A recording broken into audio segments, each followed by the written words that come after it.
गं गणपतिये नमः। आप सभी का हमारे चैनल आध्यात्मिक सागर में हार्दिक स्वागत है। आज आप सुनेंगे बुधवार को गणेश जी की दो कथाएं। एक गांव में एक सेठ और सेठानी रहते थे। वे बहुत ही धार्मिक प्रवृत्ति के थे और वे गणेश जी के अनन्य भक्त थे। वे दोनों बिना चूके हर बुधवार को गणेश जी का व्रत रखते थे और शाम को ब्राह्मणों को भोजन कराने के बाद अपना व्रत खोलते थे। सेठ जी का काफी बड़ा परिवार था। वे सब आपस में बड़े प्यार और भाईचारे से रहते थे, लेकिन सेठानी और सेठ की कोई संतान नहीं थी। इस विषय पर परिवार और गांव के लोग आपस में बहुत बातें किया करते थे। सभी लोग सेठानी को बांझ बुलाते थे। ये सभी बातें सुनकर सेठ और सेठानी बहुत दुखी होते थे। एक बुधवार के दिन सेठ और सेठानी भगवान गणेश जी की पूजा संपन्न करा के मंदिर से बाहर आ रहे थे। तभी उन्हें सीढ़ियों पर एक छोटा सा बच्चा अकेले बैठा हुआ दिखा। बालक को देखते ही दोनों उसके पास गए और पूछा कि तुम्हारे माता पिता कहाँ हैं? लेकिन बच्चे ने अभी तक ठीक से बोलना नहीं सीखा था, इसलिए वह बोल ही नहीं पाया। पर दोनों सेठ और सेठानी बच्चे के पास शाम तक बैठे रहे। तब तक पंडित जी और सेठ जी और उनके नौकरों ने आसपास जाकर बच्चे के माता पिता को खोजने की कोशिश की, लेकिन उन्हें बच्चे के माता पिता या बच्चे खोने की कोई खबर ही ना मिली। फिर पंडित जी ने सेठ और सेठानी को वह बच्चा अपने घर ले जाने के लिए कह दिया। साथ में ये भी कहा कि अगर बच्चे के माता पिता यहाँ पर आते हैं तो मैं स्वयं उन्हें आपके पास ले आऊंगा। तब सेठ और सेठानी की खुशी का ठिकाना नहीं रहा। वे दोनों खुशी खुशी उस नन्हे बालक को अपने साथ घर लेके गए। सेठानी ने बच्चे का नाम अपने आराध्य भगवान श्री गणेश जी के नाम पर गणेश रख दिया और बड़े ही प्यार और दुलार से उसका पालन और पोषण करने लगे। कुछ दिनों के बाद उसी गांव में एक ठग पति पत्नी आए। उनका इरादा गांव के सबसे अमीर आदमी को ठगने का था। वे दोनों ठग गणेश मंदिर की सीढ़ियों पर बैठकर सोच विचार कर रहे थे। तभी वहां पर पंडित जी आ गए और गांव में अनजान लोगों के दिखते ही उनसे पूछा कि क्या आपका बच्चा खो गया है? दोनों चोरी चकारी के लिए बहाना ढूंढ रहे थे, इसलिए उन दोनों ने तुरंत ही हाँ कह दिया। तब पंडित जी ने कहा कि चिंता की कोई बात नहीं है, आपका बच्चा एक सेठ जी के घर पर पल रहा है। पंडित जी उन दोनों ठग को सेठ जी के घर पर ले गए। गणेश के माता पिता आ गए हैं, यह खबर सुनकर सेठ और सेठानी बहुत दुखी हुए। सेठ जी ने उन दोनों पति और पत्नी को एक रात के लिए अपने अतिथि गृह में ठहराया। अब वह दोनों ठग सिर्फ मौके की फिराक में ही थे। उसी रात सभी लोग सो जाने के बाद वे ठग एक एक करके सभी कमरों की तलाशी करने लगे। फिर वे दोनों तिजोरी वाले कमरे में पहुंच गए। छानबीन के वक्त होने वाली छोटी मोटी आवाजों से सेठ जी का एक नौकर जग गया और आवाज की दिशा में तिजोरी वाले कमरे के नजदीक आ गया। उसने चुपके से अंदर जब झांक कर देखा तो दोनों ही मेहमान कीमती सामान चुरा रहे थे। नौकर ने ये देखते ही धीरे से उस कमरे के बाहर की कुंडी लगा दी और चोर चोर बोलकर पूरे घर में हल्ला मचा दिया। शोरगुल की आवाज सुनते ही घर के सभी लोग इकट्ठा हो गए। तब सेठ जी ने उन दोनों चोर पति पत्नी को कमरे से बाहर निकाला और सुबह ही पंचायत में हाजिर कर दिया। सेठ जी ने सरपंच जी को पूरा मसला बताया और कहा कि ये दोनों तो चोर हैं, अब हम पुत्र गणेश को इन दोनों को नहीं देंगे। लेकिन वे दोनों ठग पति पत्नी अपनी जिद पर ही अड़ गए और बच्चे को ले जाने की जिद करने लगे। सरपंच जी ने इस गंभीर समस्या का एक तोड़ निकाला। उन्होंने सेठानी और दूसरी औरत को गणेश जी के सामने खड़ा कर दिया और कहा, जिसके भी आंचल से दूध की धार गणेश के मुंह में जाएगी, वह बालक गणेश उसके पास ही रहेगा। फिर वे दोनों अपने अपने आंचल मुंह के सामने फैलाकर खड़ी हो गई।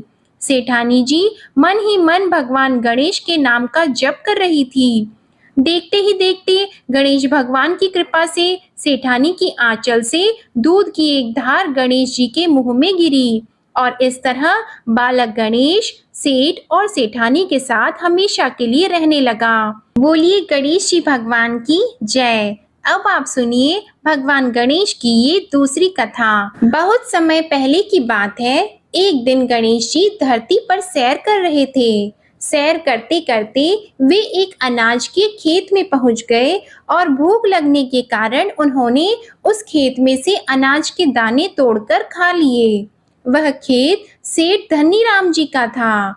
कुछ समय बाद गणेश जी को अपने किए पर पछतावा होने लगा, क्योंकि उन्होंने सेठ जी को बिना पूछे ही उस खेत से अनाज चुरा लिया था। फिर गणेश जी ने सोचा कि अपने किए बुरे कर्म का प्रायश्चित तो करना ही पड़ेगा। इसलिए उन्होंने सेठ जी के यहाँ 12 साल के लिए नौकरी करने की ठान ली। उसके बाद अगले दिन सुबह विनायक जी एक 13-14 साल के एक लड़के के रूप में नौकरी मांगने के लिए धनीराम सेठ जी के घर पहुंच गए और उन्होंने सेठ जी को अपना नाम गणेश बताया। विनायक भगवान की बुद्धिमानी की परीक्षा लेने के बाद सेठ जी ने खुशी खुशी उसे नौकरी दे दी।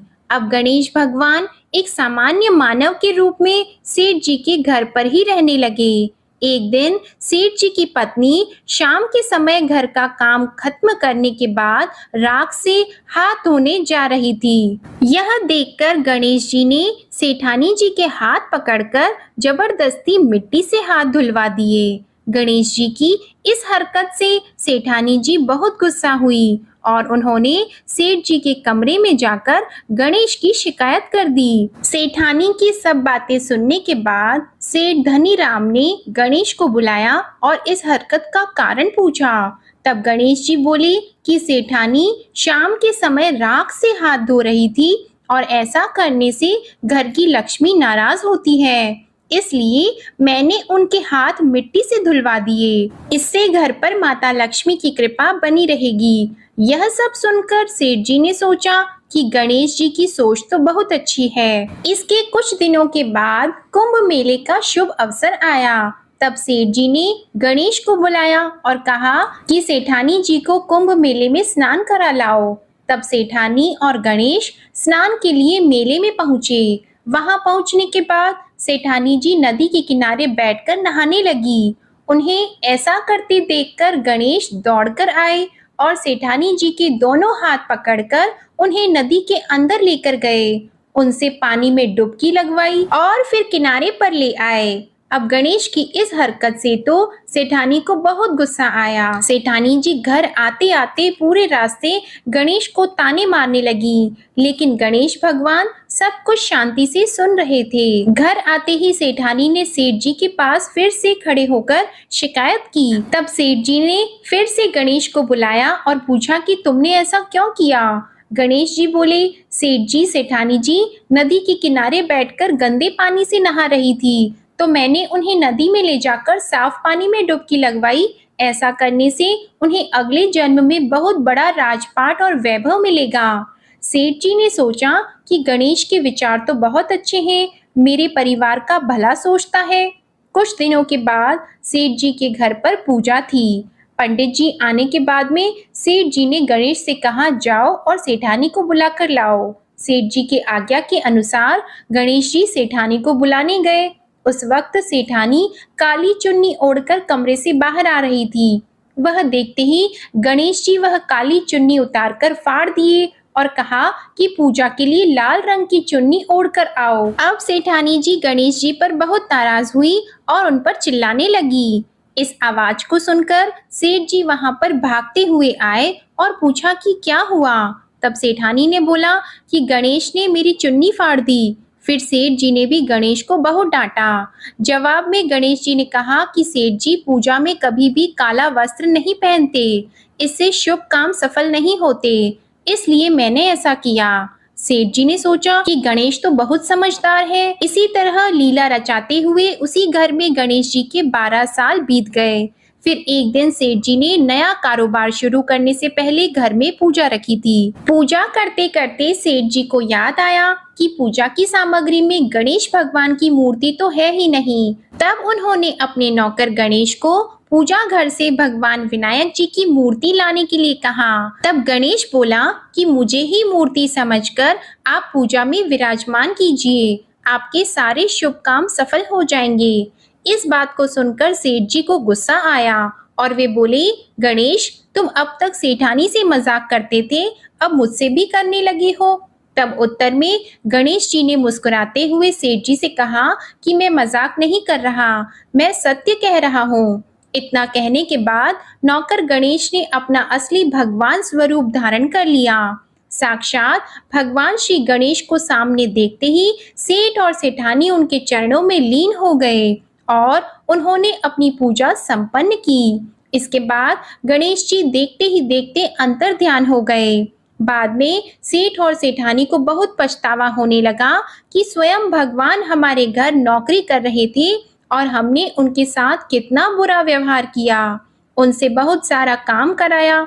ये सोच सोचकर दोनों दुखी रहने लगे। फिर उसी रात सेठ और सेठानी के सपने में भगवान गणेश प्रकट हुए और उन्हें समझाया कि मैंने 12 साल पहले तुम्हारे खेत से अनाज के दाने बिना पूछे तोड़ लिए थे और उसी कर्म का दोष दूर करने के लिए मैं 12 साल से तुम्हारे घर नौकरी किया। धनी राम सेठ जी के जीवन की काया पलट हो गई। गणेश जी जैसी माया आपने धनी राम सेठ जी पर की, वैसी ही माया इस कहानी को पढ़ने वाले, सुनने वाले और हर एक व्यक्ति पर करना। कथा अधूरी हो तो इसे पूरी करना और हमसे कोई गलती हुई हो तो उसे क्षमा करना। प्रेम से बोलिए भगवान गणपति जी की जय। अब आप सुनिए श्री गणेश चालीसा का पाठ। जय गणपति सद्गुण सदन, कविवर बदन कृपाल, विघ्न हरण मंगल करण, जय जय जय गिरिजालाल। जय जय जय गणपति गणराजू, मंगल भरण करण शुभ काजू। जय जगबदन सदन सुखदाता, विश्व विनायक बुद्धि विधाता। वक्रतुंड शुचि शुंड सुहावना, तिलक त्रिपुंड भाल मन भावन। राजत मणि मुक्तन उर्माला, स्वर्ण मुकुट शिर नयन विशाला। पुस्तक पाणि कुठार त्रिशूलम, मोदक भोग सुगंधित फूलम। सुंदर पीतांबर तन साजित, चरण पादुका मुनि मन राजित। धनि शिव सुवन षडानन भ्राता, गौरी लालन विश्व विख्याता। रेति सेति तव चंवर सुधारी, मूषक वाहन सोहत द्वारी। कहो जन्म शुभ कथा तुम्हारी, अति शुचि पावन मंगलकारी। एक समय गिरिराज कुमारी, पुत्र हेतु तप कीन्हा भारी। भयो यज्ञ जब पूर्ण अनूपा, तब पहुँचियो तुम धरि द्विज रूपा। अतिथि जान के गौरी सुखारी, बहुविधि सेवा करी तुम्हारी। अति प्रसन्न हवे तुम वर दीन्हा, मातु पुत्र हित जो तप कीन्हा। मिलहि पुत्र तुहि बुद्धि विशाला, बिना गर्भ धारण यही काला। गणनायक गुण ज्ञान निधाना, पूजित प्रथम रूप भगवाना। अस कही अंतर ध्यान रूप होवे, पालना पर बालक स्वरूप होवे। बनी शिशु रोदन जब ही तुम ठाना, लखी मुख सुख नहीं गौरी समाना। सकल मगन सुख मंगल गावही, नाभते सुरन सुमन वर्षावही। शंभु उमा बहुदान लुटावही, सुर मुनि जत सुत देखन आवही। लखी अति आनंद मंगल साजा, देखन भी आए शनि राजा। निज अवगुण गुण शनि मन माही, बालक देखन चाहत नाही। गिरिजा कछु मन भेद बढ़ायो, उत्सव मोर न शनि तुहि भायो। कहत लगे शनि मन सकुचाई, का करि हो शिशु मोहि दिखाई। नहीं विश्वास उमा उर भयहु, शनि सो बालक देखन कहयऊ। पद तहि शनि दृग कोण प्रकाशा, बालक सिर उड़ गयो आकाशा, गिरिजा गिरि विकल हवि धरणी, सो दुख दशा गयो नहीं वरणी। हाहाकार मच्यो कैलाशा, शन कीन्हो लखी सुत को नाशा। तुरत गरुड़ चढ़ी विष्णु सिधायो, काटी चक्र सो गज सिर लाई। बालक के धर ऊपर धारियो, प्राण मंत्र पढ़ि शंकर डारियो। नाम गणेश शंभु तब कीन्हे, प्रथम पूज बुद्धि निधि वर दीन्हे। बुद्धि परीक्षा जब शिव कीन्हा, पृथ्वी कर प्रदक्षिणा लीन्हा। चले षडानन भरमि भुलाई, रचि बैठ तुम बुद्धि उपाई। चरण मातु पितु के धर लीन्हे, तिनके साथ प्रदक्षिण कीन्हे। धनि गणेश कहि शिव हे हर्षि, नभते सुरन सुमन बहु बरसी। तुम्हारी महिमा बुद्धि बढ़ाई, शेष सहस मुख सके न गाई। मैं मतिहीन मलिन दुखहारी, करहु कौन विधि विनय तुम्हारी। भजत राम सुंदर प्रभु दासा, जग प्रयाग ककरा दुर्वासा। अब प्रभु दया दीना पर कीजे, अपनी शक्ति भक्ति कुछ दीजे। श्री गणेश यह चालीसा, पाठ करे कर ध्यान। नित नव मंगल ग्रह बसी, लहे जगत सम्मान। संबंध अपने सहस्त्र दश, ऋषि पंचमी दिनेश। पूर्ण चालीसा भयो, मंगल मूर्ति गणेश। श्री गणेश चालीसा समाप्त होती है। प्रेम से बोलिए भगवान श्री गणेश की जय। आपको ये कथा और चालीसा पसंद आए तो वीडियो को लाइक जरूर कीजिएगा, शेयर कीजिएगा, कमेंट में भगवान गणेश की जय लिखिएगा और चैनल को भी सब्सक्राइब कीजिएगा। प्रेम से बोलिए गौरी पुत्र गणेश भगवान की जय।